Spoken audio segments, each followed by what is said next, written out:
It's about effing time.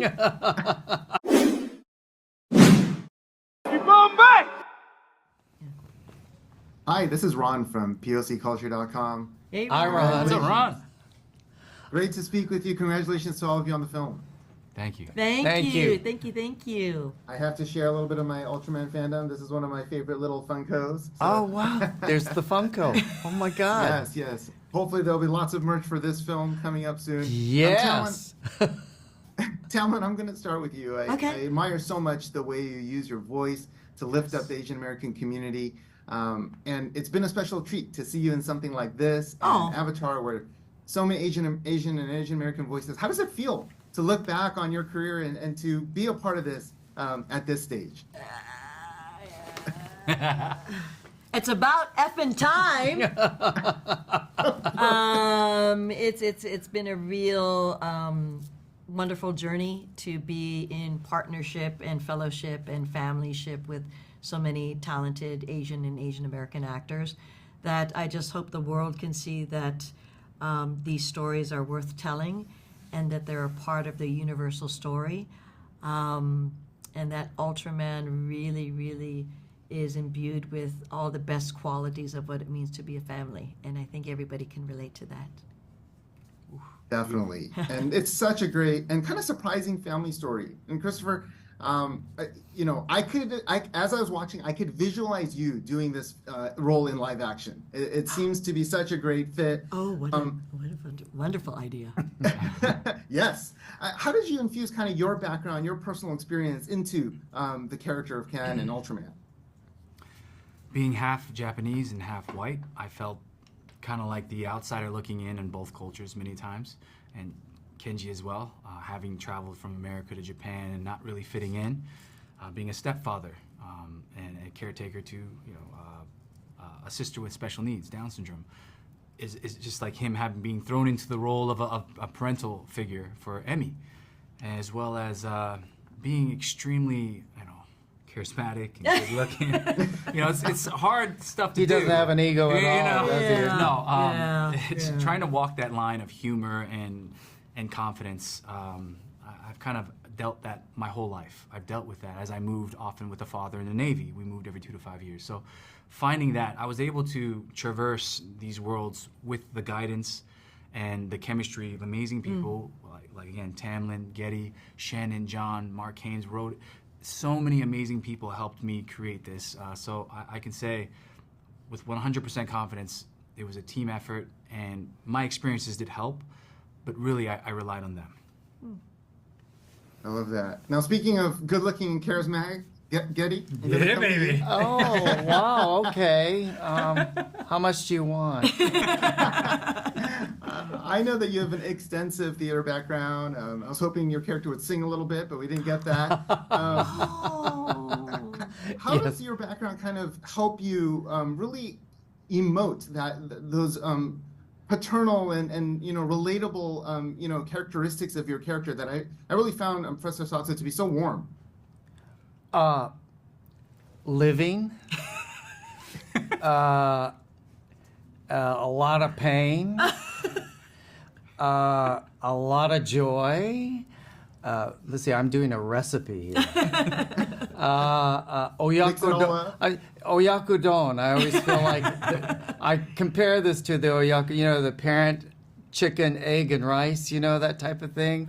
That's kind of my MO, how I kind of, travel through life. Always through food. Yeah, through food. Staying open as I get older, and enjoying other people's success, when especially the younger Asian American, Asian actors God, it's amazing now what's happening out there for us. So it's I can't wait to play their fathers, uncles, and grandpa, because that's what's going to happen. Yeah. Just really quickly, Gedde just returned from a personal trip to New York, and he saw so many Asian and Asian American actors on the Broadway stage. He was flabbergasted and so proud. Yeah, I never drank so much in my life, hanging out with them all. It was unbelievable. It was joyous, just joyous. So. Joyous is the right word. I have a little one who would love to be on Broadway one day, and just being able to chat with the three of you is such an honor. Congratulations to all of you. Thank you. Thank you so much, Ron. POC. Let's Thank go. you. John, I'm going to start with you. Yeah. We met a couple months ago before you started the press tour, and I know how excited you are about this film. I love it because there's a Asian American lens in an iconic, Ultraman story. And in what ways did you feel like you were able to kind of infuse some of your personal background and experience into the film? I would say just our main hero Ken Sato, and knowing he's a Japanese American character, like I was, like a lot of the details and persona, not the swagger, of course, but the persona element. I shared some of my own personal stories of my childhood and feeling like an outsider. So it helped develop like the backstory for Ken Sato and made a more deeper, authentic character that way. Yeah, I really love Ken. Great character, obviously. Christopher does an amazing job. And for you, Shannon, I know it's a deeply personal story. You've been trying to get this made for 23 years. You've talked about how the birth of your daughter unlocked this story for you. And I don't think I missed the Ollie cameo in the story as well, which I appreciate. One of your Thank creations. you. What is it about Ultraman that just connects and resonates with you so much? Well, I think the great pop culture characters are global. For me, at first, as a kid, when I first saw him when I was 5, he just has such a striking design. He's this tall character, and Furuya-san being inside the suit, he's got that iconic curve to his hand when he does the specium beam. But that red and silver, the color timer, the face mask were also different from any other characters that I'd seen. And it burned itself into my brain, and I say into my heart too. So I just didn't have any connection. Growing up in rural Kentucky, I didn't know how big the character was until I moved out to LA, and I'm like, oh my God, the legacy of this character is absolutely incredible. And when you go to Japan, I remember you can still, when you take a cab in Japan, there'll be a Father of Ultra hair growth formula ad on the back of the seat. You can't escape Ultraman. So I think it's one of those characters that speaks to everyone, and we wanted to do the same thing with the film, speak to as wide an audience as we could. Yeah, I think you embody that, how like universal this story is. I mean, this is one of my favorite, Funkos, Ultraman that I've had for a while. Oh, nice. So that's really great. John, both of you have an extensive like art background, of course. I thought the art in this film was incredible. It's really this blend of like, it's not like anime, it's not like photorealistic. It feels like my toys playing at the same time. Like, how did the two of you come together on deciding the art style?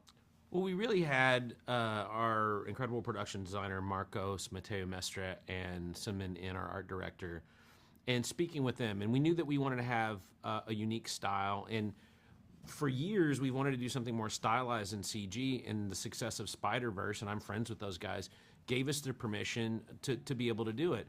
But we wanted to pull from not just American comic books, from Japanese comics, Japanese film, Japanese animation. And some men had pointed out how the Copic marker techniques and the blending techniques, can we get that on the skin of our characters? Can we make the metal feel more illustrative than like perfect photorealistic illustration? And then working with Hayden Jones and his incredible team over at ILM, and we worked with the team in Singapore. A lot of those folks grew up with Ultraman, so there was a real connection with the character and a real dedication to getting it right. Yeah, it gave us a good excuse to nerd out and share our passion for this hero. We don't need an excuse to nerd out, but it was a good excuse to get paid to nerd out. There you go. Yeah. Now, could either of you talk about like the cultural research that it went into it? I know you spent some time in Japan. Mayumi Yoshida, one of the cultural consultants, I know her a little bit as well, enjoy her work. How did they help impact and fine tune just the storytelling here? She's really great. She's a filmmaker herself, so she understands the importance of storytelling and finding that like balance of the cultural element without overloading. It's all about this cultural thing, but it has this authentic backdrop, and she helped guide us through that stuff, and she'll just flag things for us, and then we also used and relied on our internal team of Japanese descent or Japanese American who are familiar, and we all communicated and leaned on each other to just try to support it the best way possible. And we also challenged the team at ILM. They were like, let's make sure that we find folks, and we actually had Japanese animators who'd grown up with the character working on the film. Tatsu, one of our animators, he did one of my favorite shots of Ultraman where he's going to go into the flying punch. And he also animated the scene where Ken says, when he's talking about his experience in the United States, based on a conversation with John, and John being a kid and having to throw away his bento. Like, that really moved me. And so writing the line, you ever had somebody make fun of how you look, how you talk, what you eat? If they're going to talk, give them something else to talk about. And Tatsu animated that shot beautifully. I love that. I think you all approached this project perfectly, and I appreciate it. Thank you both, and congratulations on the film again. Thank you so much. So Thanks. great to meet you.